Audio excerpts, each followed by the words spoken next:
Iran युद्ध का चौथा हफ्ता शुरू हो चुका है। यकीन करना मुश्किल है कि जिस जंग को लेकर ट्रंप ने दावा किया था कि ये 4 दिन में खत्म हो जाएगी, वो जंग अब चौथे हफ्ते में पहुंच चुकी है।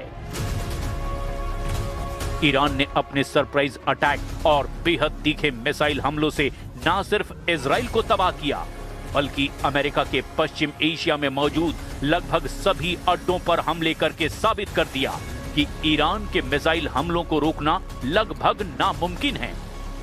हैरानी की बात तो ये है कि जो ट्रंप दावा कर रहे थे कि हमले में ईरान की 80% मिसाइलें और लॉन्चर तबाह कर दिए गए हैं, वो ईरान अब हिंद महासागर में अमेरिका और ब्रिटेन के सबसे बड़े और ताकतवर अड्डे डिएगो गार्सिया पर सीधा हमला करने लगा है। अमेरिकी मीडिया ने खुद दावा किया कि ईरान की 2 मध्यम दूरी की बैलिस्टिक मिसाइलों यानी IRBM ने डिएगो गार्सिया को निशाना बनाने की कोशिश की। यानी ईरान से 4000 किलोमीटर दूर अमेरिका के उस बेस पर हमला किया गया जहां पर परमाणु बम वर्षक, परमाणु पनडुब्बियां और फाइटर जेट बहुत बड़ी संख्या में मौजूद हैं। ईरान ने न सिर्फ ट्रंप की नींद उड़ा दी है, बल्कि नेतन्याहू को भी 11 मिसाइल हमलों से हल्का बक्का कर दिया है। यानी वार पलटवार में घटनाक्रम तेजी से बदल रहा है। लेकिन इस बदलते घटनाक्रम की हम शुरुआत करते हैं ईरान के उन मिसाइल हमलों से जिससे इस वक्त सबसे ज्यादा खौफ में अमेरिका है।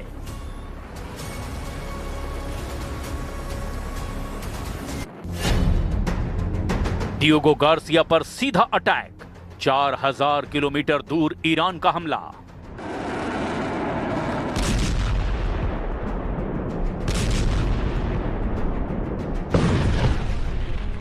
अमेरिका के ऑपरेशन एपिक फ्यूरी और इजराइल के रोरिंग लॉयन ने मिलकर के लगभग 15,000 से ज्यादा ठिकानों पर ईरान में हमला किया। बेतहाशा बमबारी और मिसाइल हमलों में ईरान का इस वक्त एक भी ऐसा मिसाइल या सैन्य अड्डा नहीं बचा जहां पर हमला ना हुआ हो। स्ट्रेट ऑफ हॉर्मुज, फारस की खाड़ी, अरब सागर और खर्ग द्वीप पर अमेरिका और इजराइल ने इतनी भीषण तबाही मचाई है कि ईरान से जबरदस्त पलटवार की रत्ती भर भी उम्मीद अमेरिका और इजराइल को नहीं थी। लेकिन अब ईरान ने फारस की खाड़ी, अरब सागर से भी कहीं दूर हिंद महासागर में मौजूद अमेरिका और ब्रिटेन के सबसे बड़े सैन्य अड्डे डिएगो गार्सिया की तरफ ऐसा हमला किया जिसे देखकर न सिर्फ इजराइल हैरान है, बल्कि अमेरिका भी सन्न रह गया है।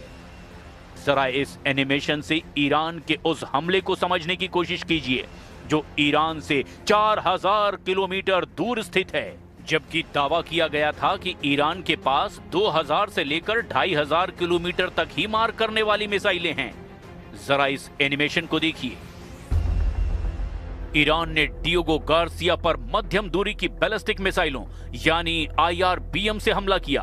अमेरिकी खुफिया रिपोर्टों के दावों के मुताबिक ईरान ने या तो चाबहार या बुशर क्षेत्र से अमेरिकी अड्डे डिएगो गार्सिया पर मिसाइलें दागी है। दावा किया जा रहा है कि ईरान ने 2 मिसाइलें दागी है जिनकी रेंज 4000 किलोमीटर थी। डिएगो गार्सिया बेस ईरान से लगभग 4000 किलोमीटर दूर है। अब तक ईरान की घोषित मिसाइल क्षमता केवल 2000 किलोमीटर तक थी, लेकिन इस हमले ने साबित कर दिया कि ईरान के पास गुप्त रूप से लंबी दूरी की मिसाइलें मौजूद है। अगर ईरान का यह हमला कामयाब हो गया होता तो डिएगो गार्सिया अड्डे पर मौजूद B-2 बम वर्षक, परमाणु पनडुब्बियां और F-16 फॉल्कन जेट को भी भारी नुकसान हो सकता था। अमेरिकी अधिकारियों के मुताबिक एक मिसाइल बीच हवा में ही टूट गई, जबकि दूसरी को अमेरिकी युद्धपोत ने SM-3 इंटरसेप्टर्स के जरिए मार गिराने का दावा किया और डिएगो गार्सिया बेस को कोई बड़ा नुकसान नहीं हुआ। Well, look, we can have dialogue, but I don't want to do a ceasefire. You know, you don't do a ceasefire when you're literally obliterating the other side. They don't have a navy, they don't have an air force, they don't have any equipment they don't have any spotters, they don't have anti-aircraft, they don't have radar, and their leaders have all been killed at every level. We're not looking to do that. बाल बाल बचा B-2 बम वर्षक, तबाह होने से बची परमाणु पनडुब्बियां। अमेरिकी खुफिया रिपोर्ट के मुताबिक ये मिसाइलें ईरान के मुख्य हिस्सों दक्षिणी ईरान के चाबहार या बुशर क्षेत्र से दागी गई हैं। डियोगो गार्सिया से सबसे कम दूरी ईरान के दक्षिणी तट से लगभग 3,800 से 4,000 किलोमीटर है। एक अनुमान के मुताबिक यहां से मिसाइलें दागी गई, ये एक संभावना है और ईरान के पास मिसाइल सिटीज यानी भूमिगत बेस का एक बड़ा नेटवर्क है। माना जा रहा है कि इन लंबी दूरी की मिसाइलों को सुरक्षित रखने के लिए अंदरूनी पहाड़ी इलाकों से लॉन्च किया गया होगा। डियोगो गार्सिया हिंद महासागर के बीचों बीच स्थित अमेरिका का सबसे गुप्त और महत्वपूर्ण सैन्य बेस है। इसे फुटप्रिंट ऑफ फ्रीडम भी कहा जाता है क्योंकि यहीं से अमेरिका पूरे मध्य पूर्व और एशिया पर नजर रखता है। इस बेस से अमेरिका मुख्य रूप से लंबी दूरी के हमलों को अंजाम देता है। ईरान ने इसी अड्डे पर हमला करके अमेरिका की नींद उड़ा दी है। B-52 स्ट्रेटोफोर्ट्रेस तैनात है। ये विशाल विमान परमाणु और पारंपरिक दोनों तरह के बम गिराने में सक्षम हैं। ईरानी मिसाइलों ने इन्हें टारगेट करने की कोशिश की है। B-1B लांसर ये सुपरसोनिक बम वर्षक है जो भारी मात्रा में गाइडेड मिसाइलें ले जा सकता है। ये भी ईरानी मिसाइलों के टारगेट पर था। B-2 स्पिरिट दुनिया का सबसे घातक रडार से बचने वाला विमान है जो सीधे ईरान के अंदर घुसकर हमला करने की क्षमता रखता है और इसीलिए भी ईरान ने इसे तबाह करने की कोशिश की है। यहाँ पर तैनात अमेरिका के F-16 फॉल्कन जेट भी तैनात हैं जिसे मिसाइल हमले से टारगेट करने की कोशिश की गई। ईरानी परमाणु मिसाइलों का बड़ा टारगेट डियोगो गार्सिया में तैनात अमेरिकी परमाणु पनडुब्बियां भी है। यहाँ परमाणु पनडुब्बियां SSGN और गाइडेड मिसाइल डिस्ट्रॉयर हमेशा तैनात रहते हैं। यहाँ अमेरिका के विशाल रसद जहाज प्री पोजिशन्ड शिप्स भी रहते हैं जिनमें एक पूरी आर्मी ब्रिगेड के लिए महीनों का राशन, टैंक और गोला बारूद भरा होता है। इसके अलावा अमेरिका के लॉजिस्टिक्स विमान जैसे हवा में ईंधन भरने वाले KC-135 टैंकर और भारी सामान ढोने वाले C-17 ग्लोब मास्टर भी ईरानी मिसाइलों के टारगेट पर थे। ईरान ने इस बार खुर्रमशहर 4 जैसे मिसाइलों का इस्तेमाल किया है। अगर ऐसी कोई मिसाइल वहां सफलता से हिट करती तो इसके परिणाम बेहद गंभीर होते। डियोगो गार्सिया वो लॉन्च पैड है जहां से अमेरिका ईरान पर बमबारी करता है। अगर इसका रनवे या फ्यूल डिपो तबाह हो गया होता तो अमेरिका के लिए मध्य पूर्व में हवाई हमले करना बहुत मुश्किल हो जाता और अमेरिका के स्ट्राइक पावर भी खत्म हो जाती। ये द्वीप ईरान से 4,000 किलोमीटर दूर है।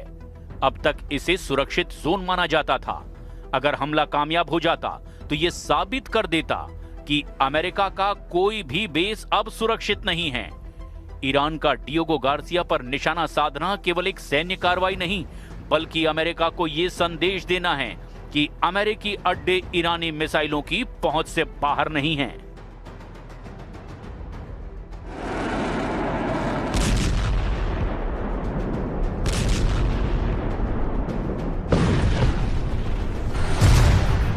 इजराइल के 4 इलाकों पर हमला, 11 ईरानी मिसाइलों का कोहराम।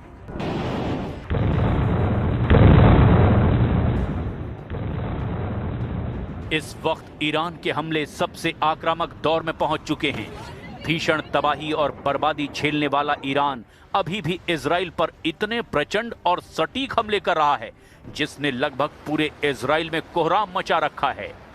लेकिन सबसे ज्यादा हैरानी की बात तो यह है कि जितने हमले ईरान अकेले अपने दम पर इजराइल और अमेरिकी अड्डों पर कर रहा है उससे 20 गुना से भी ज्यादा हमले अमेरिका और इजराइल मिलकर ईरान पर कर रहे हैं।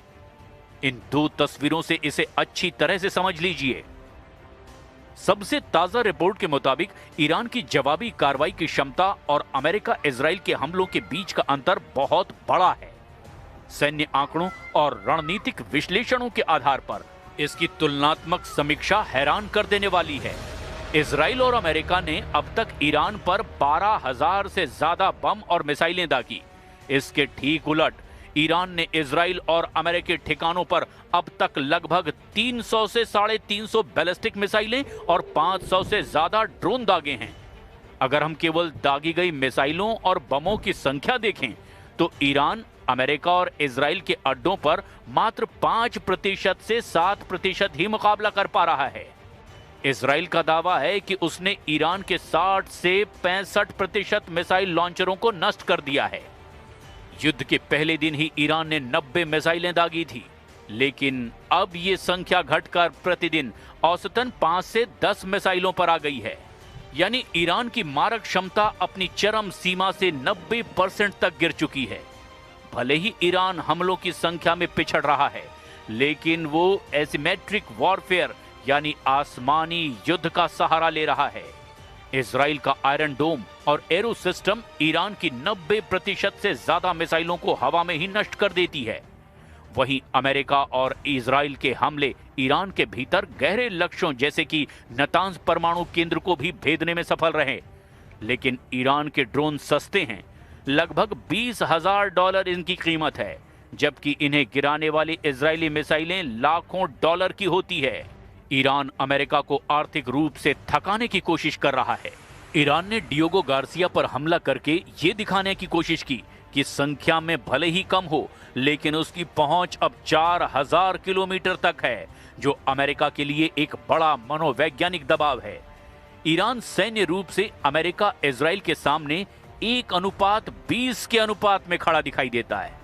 यानी हर 20 अमेरिकी बमों के बदले ईरान 1 मिसाइल दाग पा रहा है। हालांकि ट्रंप का नेटो पर कायर वाला बयान और वाइंडिंग डाउन के संकेत बताते हैं कि अमेरिका अब इस महंगे युद्ध को और लंबा नहीं खींचना चाहता, क्योंकि इसका वैश्विक अर्थव्यवस्था पर बुरा असर पड़ता जा रहा है। यानी ईरान जंग को जितना लंबा खींचेगा, जंग उतनी ही ज्यादा अमेरिका और इजराइल को बर्बाद करेगी। इस वक्त रूस और चीन ईरान की आंख और ढाल बन चुके हैं। पिछले 48 घंटों में ईरान ने न केवल इजराइल बल्कि पूरे क्षेत्र में अमेरिकी और उनके सहयोगियों के ठिकानों पर बड़े हमले किए हैं। रूस ने अपने सैन्य उपग्रहों के जरिए अमेरिका और इजराइल के लड़ाकू विमानों, युद्धपोतों और खास तौर से डियोगो गार्सिया जैसे बेस की रियल टाइम लोकेशन ईरान को दी है। इसी वजह से ईरान 4000 किलोमीटर दूर सटीक निशाना साधने में कामयाब रहा है। रिपोर्ट के मुताबिक रूस ने युद्ध शुरू होने से ठीक पहले S-400 प्रणाली की कुछ यूनिट्स ईरान को सौंपी थी। इजराइल का दावा है कि उसके कई मिसाइल हमलों को इसी रूसी सिस्टम ने नाकाम किया। ईरान अब तक इजराइल और क्षेत्रीय अमेरिकी ठिकानों पर कुल 300 से ज्यादा बैलिस्टिक मिसाइलें दाग चुका है। עוצמת התקיפות שיבצעו צה"ל וצבא ארצות הברית נגד משטר הטרור האיראני ונגד התשתיות עליהן הוא נשען תעלה מדרגה באופן משמעותי, והמערכה בהובלת נשיא ארצות הברית דונלד טראמפ וראש ממשלת ישראל בנימין נתניהו תימשך. אנחנו נחושים להוסיף ולהוביל את המתקפה. पिछले 48 घंटों के भीतर ही ईरान ने 11 बड़े मिसाइल हमले इजराइल पर किए हैं। ईरान ने इन 2 दिनों में इजराइल के भीतर मुख्य रूप से 4 बड़े क्षेत्रों को निशाना बनाया। मध्य इजराइल यानी तेल अवीव, यहां सबसे ज्यादा हमले हुए। तेल अवीव मेट्रोपॉलिटन क्षेत्र को 19 मार्च से 21 मार्च के बीच कई बार निशाना बनाया गया। उत्तरी इजराइल, हाइफा और गैलिली, हिजबुल्लाह और ईरान ने मिलकर उत्तरी शहरों पर रॉकेट और ड्रोन से हमला किया। यरूशलेम, पवित्र स्थलों के पास हमले की भी खबरें आई। इजराइल ने आरोप लगाया कि ईरानी मिसाइल ओल्ड सिटी के पास गिरी, जिससे अल अक्सा मस्जिद और वेस्टर्न वॉल के पास गहरा गड्ढा हो गया। दक्षिण इजराइल और वेस्ट बैंक, बेत शेमेश में एक बैलिस्टिक मिसाइल खुले मैदान में गिरी। हालांकि इसमें किसी जान माल के नुकसान की खबर नहीं है। फिर से सायरन बज गई है और आप देख सकते हैं कि लोग जो है वो अब शेल्टर की तरफ जा रहे हैं। अटैक्स का सिलसिला लगातार जारी है। तो आप देख सकते हैं किस तरीके से बुजुर्ग लोग जो हैं वो अभी शेल्टर की तरफ जा रहे हैं। तो यह है इस वक्त यहाँ की करंट सिचुएशन और हम देख पा रहे हैं कि यहाँ पे बार बार जो है अटैक्स हो रहे हैं। और यहाँ पे मैं दिखाने की कोशिश करूंगा आपको कि अभी आसमान से दिखेगा कि कहां से बरस गए हैं बम। और ईरान की तरफ से लगातार अटैक्स का सिलसिला जारी है। रात के दौरान भी तकरीबन 6 बार जो है अटैक्स किए गए, सुबह से तकरीबन 3 बार अटैक्स किए। अब सब कुछ इस पर टिका है कि ईरान कब तक अमेरिका और इजराइल के खौफनाक हमलों का सामना कर पाता है और कब तक पलटवार कर पाता है। अमेरिकी रक्षा सचिव पीट हेग्सेथ के मुताबिक अब तक ईरान के 7,000 से ज्यादा ठिकानों पर हमले किए जा चुके हैं। अब तक ईरान के तेहरान, शिराज, तबरीज, एस्फान और चाबार जैसे प्रमुख शहरों में सैन्य मुख्यालयों, परमाणु केंद्रों और मिसाइल डिपो को निशाना बनाया गया। अब देखना होगा कि ईरान क्या ऐसा युद्ध कर पाएगा जो इतना लंबा चले कि अमेरिका के लिए दूसरा वियतनाम साबित हो।